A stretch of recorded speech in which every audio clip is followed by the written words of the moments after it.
الله الرحمن الرحيم الحمد لله وكفى وسلام على عباده الذين اصطفى أما بعد أعوذ بالله من الشيطان الرجيم بسم الله الرحمن الرحيم اقرأ باسم ربك الذي خلق صدق الله العظيم. میں کیونکہ مختصر سا وقت ہے اور مجھے تفصیلی گفتگو بھی کرنی ملی، لہٰذا بغیر تمہید کے میں اس بات کو شروع کرتا ہوں یہاں سے کہ ایک عورت کا ایک بچہ یوسف نام کا تھا کسی زمانے میں.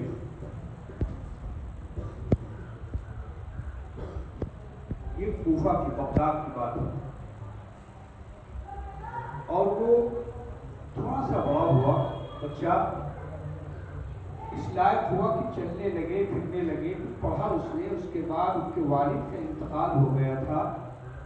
ان کی والدہ اکیلی تھی، کوئی اور نہیں تھا وارث، لہذا روزی روٹی کے لیے انہوں نے اس بچے کو ایک درزی کی دکان پر کام کرنے کے لیے بیٹھایا. بہت غور سے سنیں، طلبا کی نصیحت اس میں موجود ہے. تو بچہ جانے لگا درزی کا کام، سلائی کا کام سیکھنے کے لیے. بیچ میں ایک خانقاہ تھی، خانقاہ نعمانیہ. حضرت امام ابو حنیفہ رحمۃ اللہ علیہ کا وہاں درس ہوتا تھا اور مختلف انداز سے درس حدیث ہے اور درس فقہ ہے. بہرحال ایک بہت بڑی خانقاہ تھی.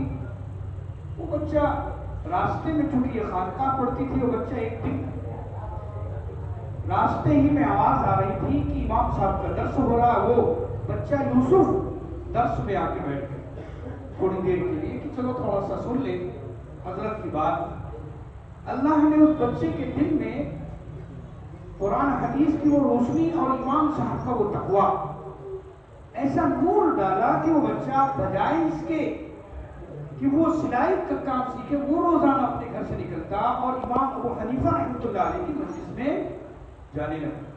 ماں تو سمجھ رہی تھی کہ سلائی کا کام سیکھنے جا رہے ہیں اور وہ مدرسے میں امام صاحب کے درس میں بیٹھنے لگا. امام صاحب کی نظر بھی اس بچے پر پڑی، کچھ دیکھا، کچھ بچے کی نظر امام صاحب پر پڑی، کچھ امام صاحب کی نظر بچے بھی پڑے اور ایک اشاروں میں بات ہو گئی. اور بڑے لوگ اپنی مومنی فراست سے بہت کچھ دیکھ لیا کرتے ہیں. اسی بنا پر ماں کو معلوم ہوا، دوڑی ہوئی امام ابو حنیفہ رحمۃ اللہ علیہ کے پاس آئی، کہنے لگی بڑے میاں آپ جانتے ہیں آپ نے میرے بچے کو یہاں بیٹھا لیا، میرے شوہر نہیں ہے، کھانے پینے کا کوئی نہیں ہے صحیح، یہ بچہ تھوڑا کام سیکھ لے کمائے، اس لیے میں نے وہاں بھیجا تھا، آپ نے اس کو یہاں بیٹھا لیا. امام صاحب نے کہا میں نے بیٹھا نہیں، لیکن بچہ آپ کا بیٹھنے لگا ہے اور اس کو باتیں اچھی لگی، اس کے اندر نور اللہ نے پیدا کر دیا ہے. تو بہت وہ خفا بھی ہوئی. اس کے بعد امام صاحب سمجھانے لگے، بچے سے رائے لی گئی. بچے نے کہا ہم کام نہیں سیکھیں گے، ہم پڑھیں گے. اب ماں وہاں مجبور ہو گئی.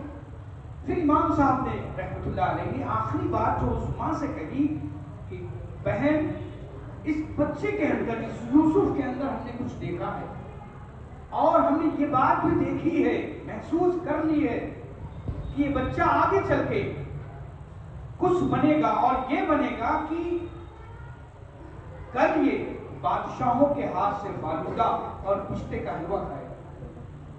اس کو چھوڑ دو میرے پاس. بہرحال امام صاحب نے جب بھی بات کہی تو ماں کو درد پیدا ہوا اور اس نے کام کے بجائے امام ابو حنیفہ رحمۃ اللہ علیہ کی خدمت میں اس بچے کو چھوڑ دیا. اور پھر یوسف نے جو محنت کی اور امام صاحب کے درس اور اپنی علمی تحقیق اور پھر انتھک محنت کوشش، اتنی کوشش کی، آگے چلتے وہ بچہ امام ابو یوسف رحمۃ اللہ علیہ کے نام سے مشہور ہوا، جو امام صاحب کے شاگرد رشید بھی ہوئے اور اللہ نے بہت کام کیا. امام ابو یوسف رحمۃ اللہ علیہ کا زمانہ کے بارے میں اشارہ کر رہا ہوں. ہارون رشید کا دور تھا، وہ بادشاہ تھے. تو ہارون رشید کے زمانے میں ان کو قاضی بنا دیا گیا، جسٹس ان کو مقرر کر دیا گیا امام یوسف کو. امام یوسف کا انہماک رات رات بھر مطالعہ کرتے پڑھتے اور سوتے نہیں تھے. لوگ کہتے حضرت سو جائے کیجیے، تو کہتے تھے امت تو سو رہی ہے، اگر کسی کو مسئلے کی ضرورت ہوئی تو کون بتائے گا، لہذا وہ رات بھر مطالعہ کرتے. یہ امام ابو یوسف تھے، وہی بچہ. پھر ایک دن بادشاہ نے کچھ فالودہ اور کچھ پستہ بنوایا، خاص طور سے جو بادشاہ کی بیوی تھی زبیدہ خاتون، بڑی نیک دیندار، انہیں کے ہاتھوں سے بنا گیا. اور بڑی خوشی سے دونوں حضرات نے، بادشاہ اور ان کی بیگم نے کہا امام یوسف رحمۃ اللہ قاضی صاحب کو یہ حلوہ ان کے لیے خاص. لہذا قاصد بھیجا کہ حضرت یہاں تشریف لے آئے. امام یوسف رحمۃ اللہ علیہ کے پاس قاصد آیا. امام صاحب نے کہا بادشاہ سے کہہ دو معذرت خواہ ہیں، ہمیں کچھ کام کرنا ہے، ہم آ نہیں سکتے. تو بادشاہ کے پاس جب یہ بات پہنچی، بادشاہ خود وہ حلوہ اور پستے کا حلوہ اور فالودہ لے کے آئے. امام ابو یوسف رحمۃ اللہ علیہ پڑھ رہے تھے، اور اسی جب بادشاہ آئے تو ظاہر ہے ملاقات ہوئی، سلام دعا ہوئی، لیکن پھر امام صاحب مطالعے میں مشغول ہو گئے. اب بادشاہ سلام باہر سامنے بیٹھے تو حضرت نے سر اٹھاتے ہوئے کہا مطالعے ہی کے دوران کہ بادشاہ سلامت استاد کی معاف ہو، مجھے بہت ضروری کام، کچھ فقہ کے مسائل کچھ ہیں حکومت کے سامنے، ان کو حل کرنا ہے، کیسے تشریف لائے؟ بادشاہ نے کہا یہ فالودہ اور پستے کا حلوہ بنایا تھا، سوچا تھا کہ آپ خاص طور سے آپ کے لیے بنا، لہذا آپ اس کو نوش فرمائیں، کھائیں. تو کہا مجھے کھانے کا بھی وقت نہیں ہے اور رکھ دیجئے، یا تو پھر جو بھی آپ شکل، میں کھا نہیں سکتا اس وقت، میں مطالعہ کر رہا ہوں. لہذا یہ بات لکھی ہے کہ بادشاہ نے عزت و احترام کے ساتھ، اتنی عقیدت تھی بادشاہ کو امام یوسف سے، کہنے لگے کہ حضرت آپ پڑھتے رہیں، مطالعہ کرتے رہیں، اور ہم اپنے ہاتھ سے آپ کو فالودہ اور حلوہ کھلاتے جائیں، آپ کھا لیں، اور ہمارا بھی مشن، ہم بھی مقبول ہو جائیں گے، اور آپ کا حلوہ بھی آپ کھا لیں گے، اور سب کام ہو جائے. تو امام ابو یوسف رحمۃ اللہ علیہ نے اجازت دے دی. بادشاہ وقت ہارون رشید وہ پستے حلوہ کھلا رہے تھے امام یوسف کو اپنے ہاتھ سے، اور امام یوسف مطالعے میں تھے اور آنسو گر رہے تھے، رو رہے تھے. امام یوسف سے بادشاہ نے پوچھا کہ حضرت فالودہ حلوہ کھا رہے ہیں، آپ رو بھی رہے ہیں؟ کہا رو اس لیے رہے ہیں کہ مجھے اپنی والدہ بھی یاد آ گئی، اور اپنے استاد محترم حضرت امام ابو حنیفہ رحمۃ اللہ علیہ یاد آ گئے کہ میرے بچپن میں میری والدہ سے کہا تھا کہ یہ بچہ مجھے دے دو، اور یہ اس کے اندر میں یہ دیکھ رہا ہوں کہ ایک دن بادشاہوں کے ہاتھ سے یہ فالودہ اور حلوہ کھائے گا پستے کا. آج میرے استاد کی بات یہ سچ ہو رہی ہے جو دنیا کے بارے میں کہی تھی، میرے استاد جو آخرت کے بارے میں بات کہی تھی وہ تو بالکل حقیقی اور سچ اور یقین ہے. تو یہ وہ امام ابو یوسف رحمۃ اللہ علیہ تھے جنہوں نے انتھک کوشش و محنت اس استاد کے ثانوے تک پاس بیٹھ کر ایسی محنت کی کہ اللہ نے امام یوسف کو قاضی اور جسٹس بنایا. آج دنیا کئی سو سال کے بعد ان کو یاد کر رہی ہو، کرتی رہے گی. یہ استاد کا احترام اور ادب اور اپنی محنت اور لگن. یہ مولانا اجز صاحب نے فرمایا حضرت رحمۃ اللہ علیہ کا مقولہ کہ ادارہ کسی کو آگے نہیں بڑھاتا بلکہ خود اس کی محنت اس کو آگے بڑھاتی ہے. یہ جیتی یہ مثالیں ہمارے سامنے ہیں میرے عزیز طلباء.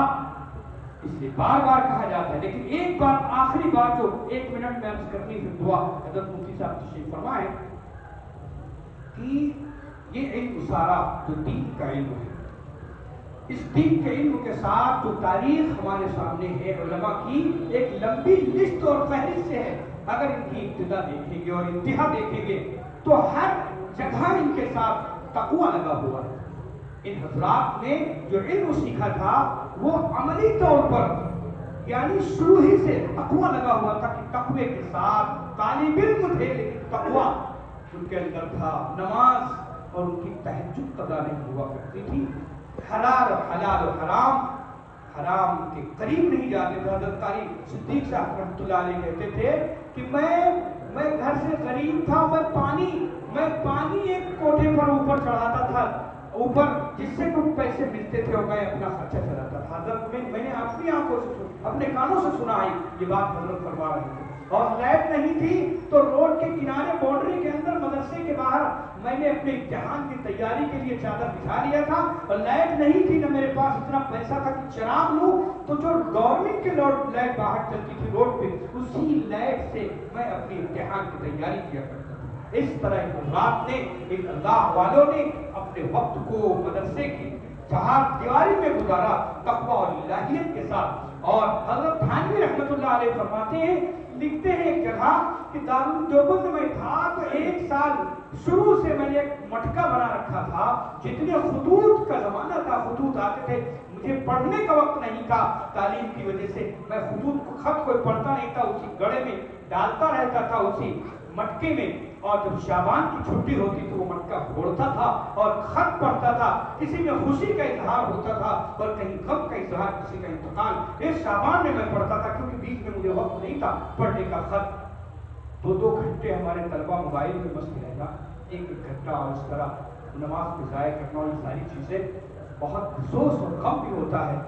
اور کچھ طلبہ ہوتے ہیں جو للہ سنت کا لحاظ اور تقوی کے ساتھ پڑھتے ہیں، اللہ ہم کو چمکاتا ہے. لہٰذا میں سبھی طلبہ سے درخواست کرتا ہوں، کہیں بھی آپ رہو تقوی کے ساتھ علم حاصل کرو اور للہیت کے ساتھ. اور آپ کا وابین و تہجد اور تمام اشراق اور چاشت، یہ تمام نمازیں قضا رہو اور اللہ سے مانگتے رہو. اور موبائل اور انٹرنیٹ سے بہت دور رہو. فضول سے کام کی چیزیں جو ہیں آپ اس کو کر سکتے ہیں، لیکن فضول چیزوں سے بہت احتیاط کریں. اللہ تعالیٰ ہمیں، ہمارے طلباء کو، ہمارے ادارے کو دونی رات چوگنی ترقی عطا فرمائے. اور خاص طور سے ہمارے مینیجر اور محتمین الحال ضیاء الرحمان صاحب انصاری اس وقت بیمار ہیں، ان کے لیے خصوصی. آپ معصوم طلباء ہیں، آپ معصوم ہیں، آپ کی دعائیں بہت اثر کرتی، اس لیے آپ ضرور ان کے لیے دعا کریں کہ اللہ تعالیٰ ان کو صحت وعافیت تندرستی سے مالا مال کرے، قوت و توانائی عطا فرمائے اور اس ادارے کو دونی رات کو ترقی عطا فرمائے. وآخر دعوانا الحمدللہ رب العالمین.